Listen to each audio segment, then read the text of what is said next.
Добрый день, дорогие друзья! В этом выпуске мы расскажем вам о чайной династии Поповых.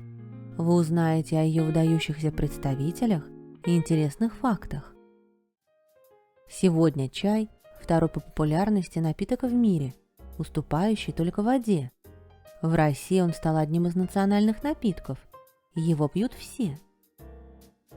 В Россию чай попал из Китая, который долгое время оставался монополистом в поставках чая на мировые рынки и держал технологии его производства в секрете. В 1638 году чай привезли ко двору царя Михаила Федоровича в качестве подарка. Правда, до конца XVII века его употребляли в России только как лекарство. Возить чай было опасно. По пути караваны часто грабили так называемые чайрезы. В отличие от других товаров, фарфора, сукна, которые можно было детально описать и потом отследить, след чая после пересыпки в новую тару бесследно терялся, и поймать грабителей было практически невозможно.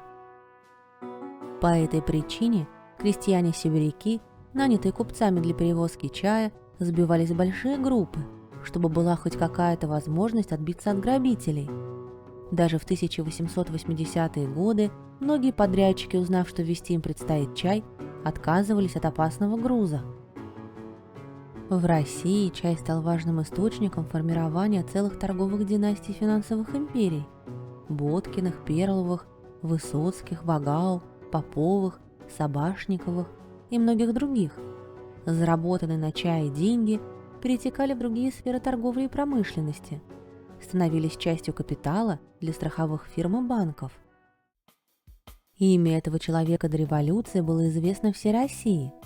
Константин Абрамович Попов, выходец из самых низов, своими руками заработал огромное состояние, создал одну из крупнейших чай-торговых компаний в стране и тратил огромные деньги на меценатство и благотворительность.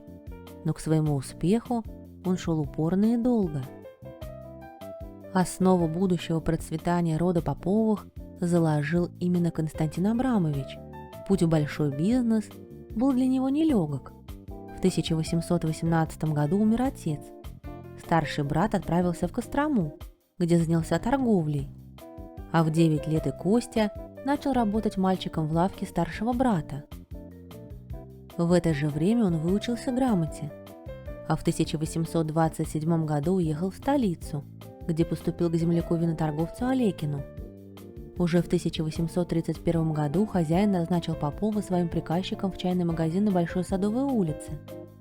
Через 2 года Константин Абрамович перешел к чай-торговцу Пономареву, работая у которого он постиг все секреты и особенности чайной торговли. В Москве Попов женился на Глафире Александровне Мусатовой, дочери табачного фабриканта. Через супругу он породнился с кондитерским фабрикантом и банкиром Алексеем Ивановичем Абрикосовым, женатым на сестре Глафиры, Агриппине. Торгуя напрямую с китайцами с 1862 года, фирма братьев Поповых делала ставку на закупку лучших сортов чая, прежде всего черного байхового. Более того, Попов, невзирая на риск, арендовал 2 фабрики в Китае, чтобы они работали только на его фирму.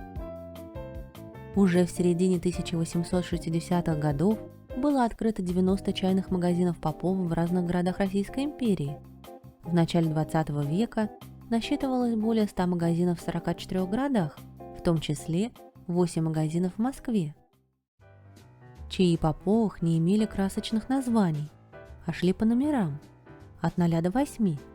Самый дорогой чай под номером 0 стоил 4 рубля за фунт, дешевый – номер 8, 1 рубль 40 копеек. Особое внимание уделялось привлекательной упаковке, для чего использовались хрустальные и фарфоровые чайницы и деревянные шкатулки, обтянутые шелком. Простейший вариант продукции продавался в жестяных коробках и бумажной обертке, развесом от 1,32 фунта, так называемые 3 золотника, около 13 граммов, до 1 фунта. Фирмы Поповых была налажена доставка чая даже почтой, причем получателем могло быть частное лицо, заказавшее, к примеру, 2-3 пачки чая, или же фирма, желавшая получить вес от 25 килограммов и более. Константин Абрамович Попов умер бездетным. Его племянник Константин Семенович Попов унаследовал его состояние и продолжил чайное дело в России.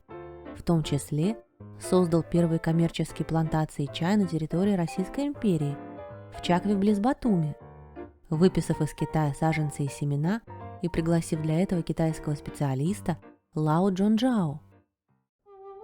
Лао Джонжао родился в 1870 году в провинции Гуандун. В 1885 году 15-летним юношей он отправился в Чжэцзян учиться чайному делу, а в 1888 году познакомился с Константином Семеновичем Поповым. В ноябре 1893 года по приглашению Константина Семеновича Попова Лао Джонжао вместе с 10 другими специалистами прибыл в Батуми для организации в окрестностях города чайных плантаций. В 1896 году Лао Джонжао перевез в Чакве свою семью. В том же 1896 году он сумел приготовить первый чай из выращенных им листьев, а в 1900 году чай с плантации Попова получил на Всемирной торговой промышленной выставке в Париже большую золотую медаль. Константин Семенович Попов, как и дядя, занимался благотворительностью. Он активно жертвовал свои средства на строительство школ, больниц и церквей. Сестра Константина Семеновича Попова, Анна Семеновна, была замужем за известным художником Евграфом Семеновичем Сорокиным. Династия Поповых принадлежит к числу тех русских деятелей, которыми по справедливости Россия может гордиться. Если человек высокого происхождения, получивший высшее образование, трудясь на пользу общественную, снискивает себе всеобщую любовь и уважение, то тем более нельзя отказать в том и другом личностям и среди народа. Друзья, если вам понравилось это видео, подписывайтесь на нас на Ютубе и в Телеграме, пишите комментарии и ставьте лайки. До новых встреч!